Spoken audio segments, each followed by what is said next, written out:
Everyone, welcome back to our channel sunshine fortunes education. मेरा नाम गुंजन मल्होत्रा है और आज हम लोग बात करेंगे दो कंट्रीज के बारे में, कनाडा और जर्मनी। बेसिकली जर्मनी और कनाडा का हम लोग कंपैरिजन करेंगे और देखेंगे कि आज के दिन में कौन सी कंट्री ज़्यादा प्रेफरेबल है इंडियन स्टूडेंट्स के लिए। देखिए, वक्त बदलता है, हालात बदलते हैं, समय बदलता है और उसके हिसाब से स्टूडेंट्स की चॉइस और ट्रेंड भी बदलता है। आज के दिन में जो कुछ हम लोग कनाडा में देख रहे हैं, जो हो रहा है, जो रूल्स आए दिन चेंज हो रहे हैं और इंडियन स्टूडेंट्स को नेग्लेक्ट किया जा रहा है। इनफैक्ट जो स्टूडेंट्स ऑलरेडी वहाँ पे इंटरनेशनल स्टूडेंट्स पढ़ रहे हैं, उनको भी नेग्लेक्ट करके डिपोर्ट किया जा रहा है। तो उसके बेसिस पे हम लोगों ने कुछ एनालिसिस किया है और उन पॉइंट्स के बेसिस पे हम लोग आपको ये कंपैरिजन करके बताएंगे। इससे पहले आगे बढ़े, 2-3 रिक्वेस्ट है। पहली रिक्वेस्ट है कि चैनल को सब्सक्राइब कीजिए, नीचे दिए हुए बेल आइकन पे भी हिट कीजिए। इसके साथ-साथ कोई क्वेरी हो तो कमेंट सेक्शन में अपनी क्वेरी पोस्ट कीजिए। प्लस अगर आप अब्रॉड जाके पढ़ना चाहते हैं, एप्लीकेशन करना चाहते हैं, तो हमारी टीम से जुड़िए। हमारी टीम से जुड़ने के लिए कमेंट सेक्शन का पहला जो कमेंट है उसमें व्हाट्सएप लिंक है, उस पर क्लिक कीजिए। कॉन्टैक्ट डिटेल्स हमारी डिस्क्रिप्शन में है, आप कॉल भी कर सकते हैं। चलिए हम लोग आगे बढ़ते हैं और अब हम लोग डिस्कस करते हैं कि अगर हम लोगों को दोनों कंट्रीज को कंपेयर करना है तो क्या सीन रहेगा और किस कंट्री को आज की सिचुएशन में हम लोग बेटर वेटेज देंगे। तो देखिए, सीन ऐसा है कि कॉस्ट ऑफ एजुकेशन के बारे में अगर हम लोग बात करें तो जर्मनी जो है वहाँ पे आपको फ्री एजुकेशन मिल जाती है पब्लिक यूनिवर्सिटीज में, वेराज कनाडा में ऐसा कोई भी प्रोविजन नहीं है। इसके साथ साथ आपको अगर प्राइवेट इंस्टीट्यूशंस में भी जर्मनी में जाना पड़ता है तो आपको मैं बता देता हूँ, जितने खर्चे में आप कनाडा जाके डिप्लोमा प्रोग्राम करेंगे उससे कम खर्चे में जर्मनी से आपको globally recognised masters degree private institution से मिल जाती है।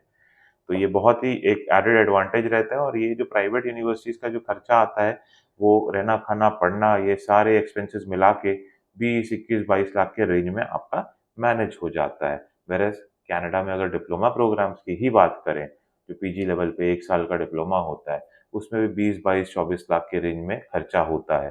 तो ये आपको देखना है कि आप उतने खर्चे में उतना ही इन्वेस्ट करके आप डिप्लोमा करना चाहोगे या मास्टर्स डिग्री प्रोग्राम करना चाहोगे, तो चॉइस इज़ योर्स। मेरे हिसाब से तो Germany is a better option with regards to the cost of education. दूसरी बात करें क्वालिटी ऑफ एजुकेशन, तो देखिए नो डाउट जर्मनी में आप मान के चलिए कि TU9 यूनिवर्सिटीज़ हैं और वो भी फ्री ऑफ कॉस्ट एजुकेशन होती है। Technical universities, non technical universities जो हैं बहुत हाई रैंक है ग्लोबली और इनकी रेपुटेशन भी बहुत अच्छी है। पढ़ने के बाद जॉब अपॉर्चुनिटीज़ भी काफ़ी अच्छी मिल जाती है। इनफैक्ट प्राइवेट यूनिवर्सिटीज़ से भी जो स्टूडेंट जर्मनी में पढ़ते हैं उनको भी ईज़िली अच्छी हाई पेइंग जॉब मिल जाती है। व्हेreas कनाडा की बात करें, नो डाउट बहुत अच्छी-अच्छी यूनिवर्सिटीज़ अवेलेबल है। जैसे कि हेल्थ केयर सेक्टर से अगर आप कुछ करना चाह रहे हैं, बिज़नेस रिलेटेड कुछ आप कुछ कोर्स करना चाह रहे हैं, let's say technology, IT sector में स्टेम रिलेटेड प्रोग्राम्स करना चाह रहे हैं, McGill university, university of Toronto, lots of options are there. But पढ़ने के बाद स्ट्रगल आती है जॉब खोजने में और crisis is very, very strong. अभी वहाँ बहुत बुरे हालात चल रहे हैं। तो पर्सनली मैं आपको सजेस्ट आज के दिन में कनाडा नहीं करूँगा। पोस्ट स्टडी वर्क अपॉर्च्युनिटीज़ की बात करें तो आपको जान के ये हैरानी होगी कि कनाडा पहले बहुत ही ल्यूक्रेटिव होता था। पढ़ने के बाद आपको कोर्स ड्यूरेशन के हिसाब से आराम से पोस्ट स्टडी वर्क वीज़ा मिल जाता था। बट आज के दिन में आपको स्पाउस वीज़ा जो होता है वो तो लेने में दिक्कत आती ही है, डिपेंडेंट वीज़ा। साथ में आगे जाके कुछ ऐसे भी रूल्स आ रहे हैं कि हो सकता है कि आपको वहाँ पे पोस्ट स्टडी वर्क वीज़ा मिले, नहीं मिले, उसकी कोई गारंटी नहीं। और अगर उनकी जो लिस्ट है, उस लिस्ट के हिसाब से आपका कोर्स है, तभी शायद आपको पोस्ट स्टडी वर्क वीज़ा मिले। तो you have to be very careful. Canada जो है थोड़ा सिचुएशन अब चेंज हो रही है एंड इसी चलते स्टूडेंट्स का जो रुझान है कनाडा से हट के जर्मनी और दूसरी कंट्री जैसे फ्रांस इस तरफ हो रहा है। जर्मनी, फ्रांस में पढ़ना चाहते हैं, हम लोगों से कनेक्ट कीजिए, हम लोग आपको हेल्प करेंगे, गाइड करेंगे एंड एडमिशन करा के देंगे, वीज़ा करा के देंगे, अपॉइंटमेंट में सपोर्ट करेंगे, ए टू जेड सारी सर्विसेज देंगे। और परमानेंट रेसिडेंसी की बात करें तो भाई अगर स्टडी वीज़ा में कैपिंग है, वीज़ा ही नहीं मिल रहा आपको कनाडा का और जा ही नहीं पा रहे हो, तो परमानेंट रेसिडेंसी तो बहुत दूर की बात है। वैसे देखिए, अगर जर्मनी की बात करें तो पढ़ाई खत्म होने के कुछ केसेस हम लोग ने ऐसे भी देखे हैं कि EU ब्लू कार्ड स्टूडेंट ने लिया, पढ़ाई खत्म होने के 2-3 साल में उनका PR हो जाता है। कनाडा में भी कुछ लोकेशंस है जहाँ पे आप इज़िली PR ले सकते हो, जैसे कि मैनिटोबा, अल्बर्टा रीजन, इस तरह के रीजन्स में आपको बेनिफिट मिलता है। बट स्टिल आज के दिन सिचुएशन कनाडा के जो है it's not going very good. But let's say within a period of 6 months और 1 ईयर सिचुएशन विल इम्प्रूव। तब आप वहाँ जाने के बारे में सोच सकेंगे। लाइकवाइज़ अगर हम लोग लैंग्वेज और कल्चर की बात करें, तो इंग्लिश लैंग्वेज की बात करें तो नो डाउट जर्मनी में जर्मन लैंग्वेज ज़्यादा बोली जाती है, बट मेजॉरिटी जो इंस्टीट्यूशंस हैं, उनके पास इंग्लिश टॉट प्रोग्राम्स आज के दिन में जर्मनी में मिल जाते हैं। इसके चलते इतने सारे इंडियन स्टूडेंट्स जा रहे हैं। इंग्लिश स्पीकिंग जो कैंडिडेट्स होते हैं, वो लोग आज भी जर्मनी को चूज़ कर रहे हैं।